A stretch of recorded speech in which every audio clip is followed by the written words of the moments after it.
Okay, we had this set for last month, but we got a little over in time, so we held it up for this month. We got 2 months of the year gone, but there's still plenty of time to set goals and get them done. First of all, I want to thank all of you for coming. We're over our first year now, and we have almost all the same people here, and I really do appreciate you being a part of the CEO Alliance. But moving right along into the goal setting, I'll get to it, and I won't hold you very long. Okay, how do you achieve success? Anybody that's been connected with partners knows this has been my whole life. Trying to figure out how to help people be successful. And I started out trying to figure out how to create a salesperson. And when I got done with it, I realized it's a whole lot more than just for salespeople. It's for us business owners more than anybody. But anyway, the success formula for life has been known for centuries. And the first time it appeared in history was with the Romans, with this guy, over 2,000 years ago. And of course, the next guy that we're going to get up on our slide, Andrew Carnegie, was a Scottish immigrant with no money, no education, no power, no connections, no anything but a dream to organize the steel industry, which he did, and sold for $500 million in 1901. And this Scottish guy that did this used that secret, and he commissioned this guy, Napoleon Hill, to tell you and me how he did it. And Andrew Carnegie's got his name on just about everything around Pittsburgh and around the country too.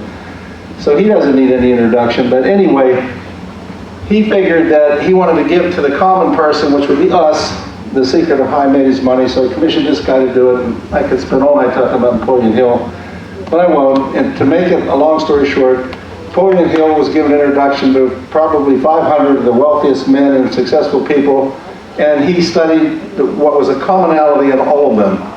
And basically, this is what it all comes down to. If you read the book, Think and Grow Rich, and I think most of you have probably given you a copy of it, but if you haven't read it, I'd read it. If you've read it, you might want to read it again.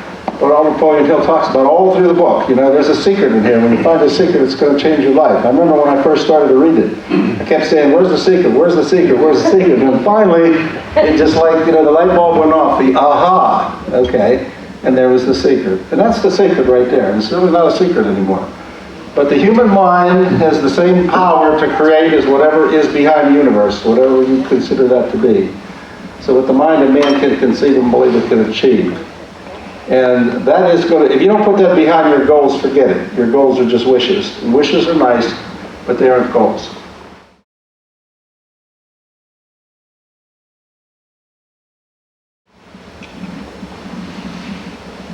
If you want to affect this formula, you have to do several things. First of all, you got to get very clear about what you want, definiteness of purpose. You can't say, I want to make a lot of money in 2010. You might say to yourself, I want to increase business 10% in 2010, or I want to maintain what I had in 2009, or whatever your goal is going to be. It has to be very, very definite and very defined. And it has to be backed up by a burning desire. A wish is not a burning desire. This information that I'll show you in a couple of slides, I remember the day when it became a burning desire for me. I had definiteness of purpose. I wanted to know what made people do what they do so that I could create salespeople. Well, I wanted to do that for a long time. I had definiteness of purpose, but one day I hired a guy and I trained him for 6 weeks. I wet nosed him for 6 weeks and paid him for 6 weeks, and he never even made one sale for me. He took a position with a large company. And that's when I got desire. That's when my desire went through the roof. I said, I will be, you know what, if it's ever going to happen to me again. It's never going to happen to me again, I'm going to figure it out. I didn't know it was going to take another 20 years, but I did find the answer. So when definiteness of purpose and burning desire come together, you'll get what you want. If you have either one of them missing, you won't. And that's what Napoleon Hill said. Any dominating desire, plan, or purpose, backed by that state of mind known as faith, taken over by the subconscious section of the mind and carried out to its logical conclusion speedily. That's what's behind goals. Everybody in the world will tell you got to set goals, and they are correct. But that's the reason why they work, if you put why they work or why they don't work.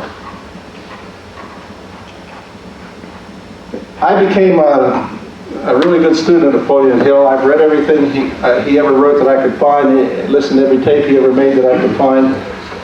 And I really came to know how he felt and what he did. Spent his whole life trying to teach people this secret.